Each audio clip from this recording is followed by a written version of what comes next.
سہل بن سعید کی اہل بیت سے ملاقات۔ منتخب التواریخ میں سہل بن سعید شہر زوری سے روایت ہے کہ انہوں نے کہا، میں اپنے شہر زور سے بیت المقدس کی زیارت کی خاطر آیا۔ جب شام میں پہنچا تو شہر میں بہت شور و غل تھا۔ شہر کے تمام دروازے کھلے تھے، دکانیں بند تھیں، شہر کی صفائی کی گئی اور مزین کیا ہوا تھا، اور لوگ گروہ در گروہ فاخرہ لباس پہن کر کوچوں اور بازاروں میں شاداں و فرحاں ایک دوسرے کو مبارکباد دے رہے تھے۔ میں نے ایک شامی سے پوچھا کہ آج کیا بات ہے؟ شامی بولا، کیا تو مسافر ہے؟ سہل نے کہا، ہاں، آج ہی اس شہر میں آیا ہوں۔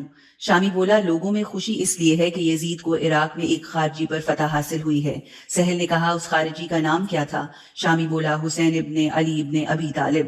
سہل نے کہا، وہ حسین جس کی ماں فاطمہ زہرا بنت رسول اللہ ہیں؟ شامی بولا، ہاں، وہی حسین۔ سہل نے کہا، انا للہ و انا الیہ راجعون۔ یہ خوشی دختر پیغمبر کے فرزند کے قتل پر ہے۔ کیا ان کا قتل ہو جانا کافی نہ تھا کہ اب اسے خارجی کہا جا رہا ہے؟ شامی بولا، اے شخص، اس قسم کے بول مت بولو اور اپنی جان پر رحم کرو، کیونکہ اگر کوئی شخص حسین کا نام محبت سے لے تو اسے قتل کر دیا جاتا ہے۔ سہل کہتے ہیں کہ میں نے اپنی زبان بند کی اور سر کو جھکا کر روتا ہوا دروازے کی طرف بڑھ گیا۔ وہاں دیکھا تو کثیر تعداد میں پرچم داخل ہوئے، ان کے پیچھے تبال اور بینڈ باجے والے آئے۔ لوگ آگے بڑھتے تاکہ سر مطہر کو نزدیک سے دیکھیں اور تماشے کا حصہ بنے۔ شور و غل زیادہ ہوتا جا رہا تھا اور لوگوں کا مزاج اور سرور بھی بڑھتا جا رہا تھا۔ اچانک میں نے امام حسین علیہ السلام کے سر پر نور کو دیکھا کہ لبوں اور دہنے مبارک سے نور ساطع تھا، بلکہ مجھے تو رسول اللہ کا چہرہ دکھائی دیا۔ سہل کہتے ہیں کہ جناب عباس علمدار قمر بنی ہاشم کا سر نوک نیزہ پر تھا اور چہرہ ایسے تر و تازہ تھا گویا مبارک لبوں پر مسکراہٹ ہے، جبکہ امام حسین علیہ السلام کا مصیبت والا سر مطہر اور نورانی عظمت والا چہرہ چمکتا تھا، اور ریش مبارک گول تھی اور داڑھی کے کچھ بال سفید اور خصاب آثار نمایاں تھے۔ آنکھوں کی سیاہی سے آسمان کی طرف نظر کیے ہوئے خوبصورت آبرو، کشادہ پیشانی، خوبصورت لب اور لبوں کی نورانی چمک، اور ہوا داڑھی کو کبھی دائیں کر دیتی اور کبھی بائیں، گویا صورت علی اور نقش رسول نو کے نیزہ پر سوار تھے۔ عمر بن منذر ہمدانی نے نیزہ اٹھایا ہوا تھا۔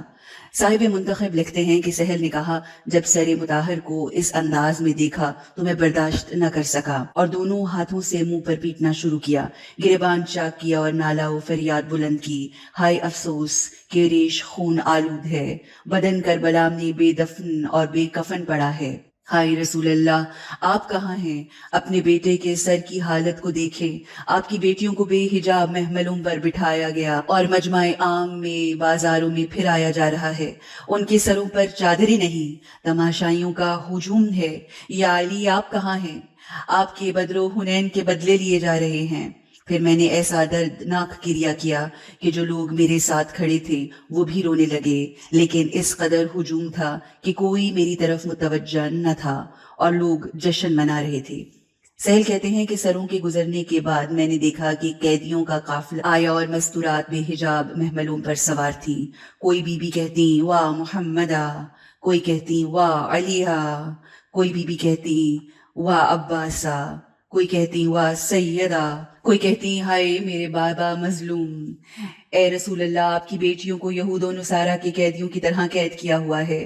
کوئی بی بی فرماتی، اے نانا، قبر سے باہر آ کر ہماری حالت دیکھو، ہمارے سروں پر چادریں نہیں ہیں۔ جب جناب ام کلثوم اور جناب زینب کبریٰ سلام اللہ علیہا کا محمل گزرا تو ان کے محمل کے قریب گیا اور محمل کے پائے کو پکڑ کر کہا، السلام علیکم یا اہل بیت محمد ورحمۃ اللہ وبرکاتہ۔ بی بی نے سلام کا جواب دیا اور پوچھا، اے عبد خدا، تو کون ہے کہ اس شہر میں ہمیں سلام کر رہا ہے؟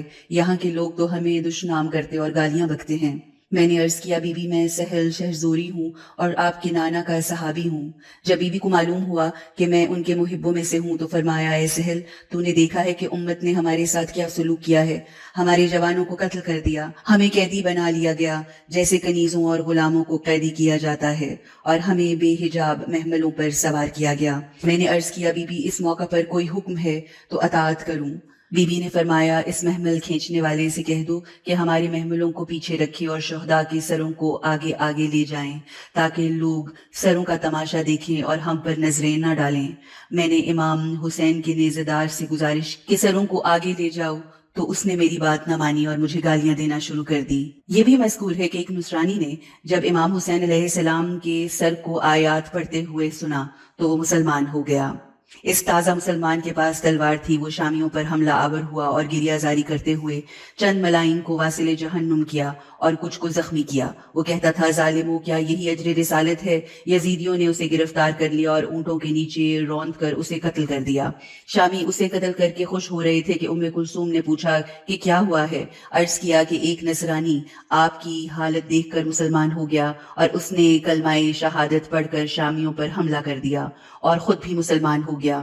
اس پر بی بی زینب نے رو کر کہا، آج کیسا دن آ گیا ہے، نصرانی تو دین اسلام کی حمایت کرتے ہیں اور امت محمد اولاد پیغمبر کو قتل کرتے ہیں اور ان کے عیال کو قید کرتے ہیں۔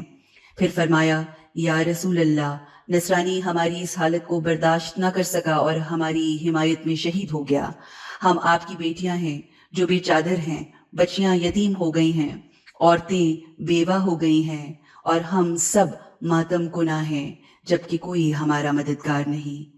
اے اللہ، آپ ہماری مدد کیجئے، ہماری حالت کو دیکھیے